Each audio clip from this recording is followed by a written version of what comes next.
Ladies and gentlemen, the officials assigned by the Nevada State Athletic Commission for the first bout of the evening. The judges are Dolby Shirley, Patricia Jarman, and Dave Moretti. The timekeeper is Al Bisick. Counting in the knockdowns, Mike Morabito. The attending physicians at ringside, Doctors Donald Romeo and Al Campana.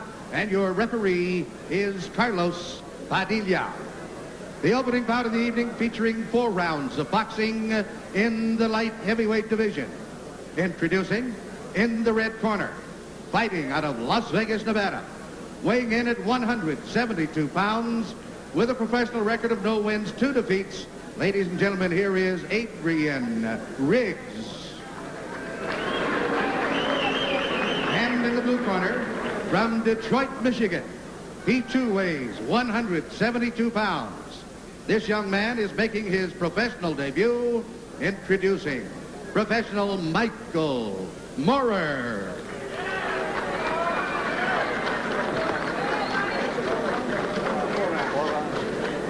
Okay, you're going to box for 4 rounds. You know the rules of boxing. Avoid using any kinds of foul. Don't throw any punches during the break. Is that clear? Seconds, come out fighting. All right, Carlos Padilla with the instructions to the fighters. This young man here, Michael Moore, is making his pro debut, and this man, Riggs, is the brother of Gerald Riggs, the very famed and talented running back of the Atlanta Falcons of the NFL.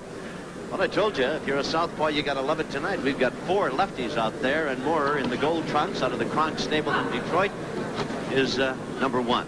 Does that mean we have to announce from a different angle or what? There are those who say we do. A lot of people think we announce southpaw all the time. Right. There are those who think we've been practicing this for a long time this way. Moore was an outstanding amateur. And one of the things that he did in his amateur days that we're seeing from him right now is he's a very good stand-up boxer. He's got an excellent jab, good straight left hand. And one of the things they've been working on is the right hook to make sure it is following suit. Emmanuel Stewart, as we talked with his young protege this morning, said that he all but destroyed a middleweight in his camp, and he said, you're going to take one of my men out of commission, and you're going to have to forget about the Olympics, and you're going to have to turn pro. So he was apparently thinking very much of Olympic participation in the Olympic year in Seoul. Yeah, he was sparring with Darnell Knox, who was going to go on to fight Michael Nunn, of course, a big, tall lefty, and they used Moore when he was an amateur as a prototype of Michael Nunn, and Moore, as Daniel said, wound up really doing a number on Knox. Kind of intimated that by the time Moore got through with Knox, that Nunn really didn't have a problem with him. Of course, Michael performed pretty well that night himself. Yes, but still, you can take a lot out of sparring out of a guy.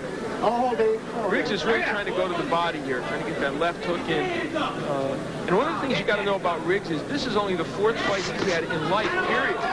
2 as a pro and 1 as an amateur. He caught a left uppercut coming in, Al, that jolted him for just a second. Riggs, that is. He's in the blue. Oh, a chopping left hand. And Riggs is down. Padilla steps in and shoves Moore away as he was hammering him with a free hand while he was on 1 knee. Counts at 6. 7, 8. Are you okay? Riggs says he's all right. Now Padilla is overstating the obvious. Don't hit him while he's on the ground. All right. The experience factor is such a big one here. Moore hurting him at will. Riggs is really hurt again, and Padilla stopping it. Boy, I'll tell you, this guy throws a left hand that is exciting, is it not? Michael Moore, a fine amateur, and people have been interested in seeing him as a pro. It's obvious that Riggs really outmanned in this fight, but it didn't detract from Michael Moore's performance. He looked very sharp. And, you know, Michael Moore, you see him, there's some anxiety as they check over Riggs today from Moore about this particular fight, his first fight as a pro. I think he was, you could sense, I don't know about you, Tom, but I sensed just this tense feeling about him. Well, I tell you, he's got a left hand that is certainly something to see. Not discounting the fact that Riggs might not be the toughest guy he'll ever fight. That chopping left hook right there. And you can see that Riggs is trying to stay on his feet and can't. Now, this is where he gets belted again a couple of times. And it would be the right hand this time that would hurt Riggs. Kind of a looping right hook by Michael Moore. And even though in that action and the other one he looked a little like he was brawling, his ticket to fame in the light heavyweight division will be his boxing skills. Well, he certainly is a promising young man. He's 6'2", and he's got great size. His pro debut was a big success. Chuck Hull has the official time. Ladies and gentlemen, the time, 2 minutes, 26 seconds of the first round. Referee Carlos Padilla stops the bout. The winner by a technical knockout, successful in his professional debut, Michael Moorer. Michael Moore, TKO, 226 of round number 1. And that took care of that.